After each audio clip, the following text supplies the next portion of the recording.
Hi friends, welcome back to our channel. ఈరోజు గుత్తి వంకాయ curry ఎలా చేసుకుందామో చూద్దాము. ముందుగా మసాలా తయారు చేసుకుందాము. నేను పల్లీలు, 2 లవంగాలు, యాలకులు, దాల్చిన చెక్క అన్నీ వేయించుకున్నాను ఇలా. తర్వాత మిక్సీ పట్టుకుంటున్నాను. తర్వాత ఇందులో 2 టేబుల్ స్పూన్ల కొబ్బరి పౌడర్ కూడా వేసుకుంటున్నాను మిక్సీ పట్టుకోవడానికి. ఇది అందులో నింపుకోవడానికి, వంకాయలు నింపుకోవడానికి మసాలా అనేది ప్రిపేర్ చేసుకుంటున్నాను. ఇలా మిక్సీ పట్టుకున్నాను నేను. ఇవన్నీ కొంచెం నువ్వులు ఉంటే నువ్వులు కూడా యాడ్ చేసుకోవచ్చు. నా దగ్గర లేవు. ఇలా పల్లీలతో చేసుకుంటున్నాను. ఆ తర్వాత ఉల్లిగడ్డ, పచ్చిమిర్చి, కొత్తిమీర అన్నీ కట్ చేసి పెట్టుకున్నాను. కర్రీ చేసుకోవడానికి ఒక 1/2 కేజీ వంకాయలు తీసుకున్నాను. అవి కట్ చేసుకోవడానికి ఉప్పు నీళ్ళల్లో వేసుకోవడానికి వాటర్ పోసుకొని సాల్ట్ వేసుకుంటున్నాను. వంకాయలు కట్ చేస్తే కొంచెం చేదు అవ్వకుండా ఉండడానికి ఇలాగా 4 ముక్కలుగా కట్ చేసుకొని వాటర్లో వేసేసుకున్నాను. మనం ముందుగా తయారు చేసుకున్న మసాలా అనేది ఇంకొంచెం అందులో కారము, ఉప్పు, పసుపు, ధనియాల పొడి అన్నీ వేసుకుందాము. 2 టేబుల్ స్పూన్ల కారము వేసుకుంటున్నాను. అలాగే రుచికి సరిపడా సాల్ట్ కూడా వేసుకుంటున్నాను. ఒక 1½ స్పూను ఉప్పు కూడా వేసుకుంటున్నాను. అలాగే పసుపు కూడా యాడ్ చేసుకుంటున్నాను.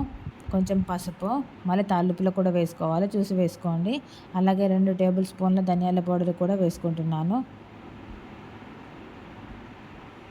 ఇది వేసుకొని బాగా కలుపుకోవాలి. మిక్సింగ్ చేసుకోవాలి. మిక్సింగ్ చేసుకున్న తర్వాత మనం ముందుగా కట్ చేసి పెట్టుకున్న వంకాయలు అనేవి అందులో నింపుకోవాలి. నేను అందులో నింపుకుంటున్నాను. ఇలా నింపుకున్నాను. ఒకటి అన్నీ చూపిద్దామంటే నేను ఫోన్ నా చేతిలో పట్టుకొని వీడియో తీస్తున్నాను కాబట్టి చూపించలేకపోయాను. ఇలా అన్నీ నింపేసుకున్నాను. తర్వాత మనం కర్రీ ప్రిపేర్ చేసుకుందాము. ఒక బౌల్ పెట్టుకొని 2 పావుల నూనె పోసుకున్నాను. అది బాగా వేడి అయిన తర్వాత అందులో జీలకర్ర, ఆవాలు వేసుకుందాము. ఇవి బాగా వేగాలి. ఆ తర్వాత మనం ముందుగా కట్ చేసి పెట్టుకున్న పచ్చిమిర్చి, ఉల్లిగడ్డ అనేది కూడా వేసుకుంటున్నాను. ఇవి కూడా బాగా వేగాలి. ఇది బాగా వేడిన తర్వాత ఇందులో ఆయిల్లోనే అల్లం పేస్ట్ అనేది కూడా యాడ్ చేసుకుంటున్నాను. ఇది కూడా పచ్చి వాసన పోయేంత వరకు వేయించుకుంటున్నాను.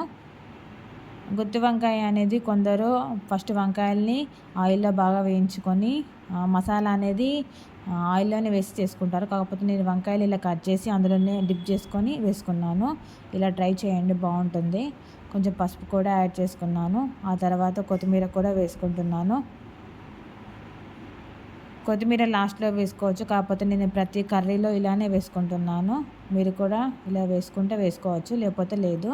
అలాగే తర్వాత మనం వంకాయని మసాలా నింపుకున్నాం కదా, ఇవన్నీ నేను అందులో ఒక బౌల్లో వేసుకుంటున్నాను. కలుపుకోవడానికి కర్రీలో వేసుకుంటున్నాను. ఇలా వేసుకొని బాగా కలుపుకోవాలి. కొంచెం మెల్లగా కలుపుకోవాలి. మసాలా అనేది పట్టించాను కదా వంకాయలకి, కొంచెం మెల్లగా కలిపితే మంచిగా ఉడుకుతుంది. కొంచెం ఉడికిన తర్వాత మళ్ళీ కలుపుకోవాలి. కొంచెం ఉడికింది ఆయిల్లో, ఇలా ఫ్రై అయిపోయింది. వంకాయలు అనేవి బాగా ఉడికాయి కదా, అందులో కొంచెం గ్రేవీ కోసం వాటర్ పోసుకుంటున్నాను. కొన్ని వాటర్ పోసుకున్నాను. ఇలా సింపుల్గా గుత్తి వంకాయ కర్రీ అనేది నేను ఇలా ప్రిపేర్ చేశాను. మీరు కూడా ఒకసారి ట్రై చేయండి. Bye friends.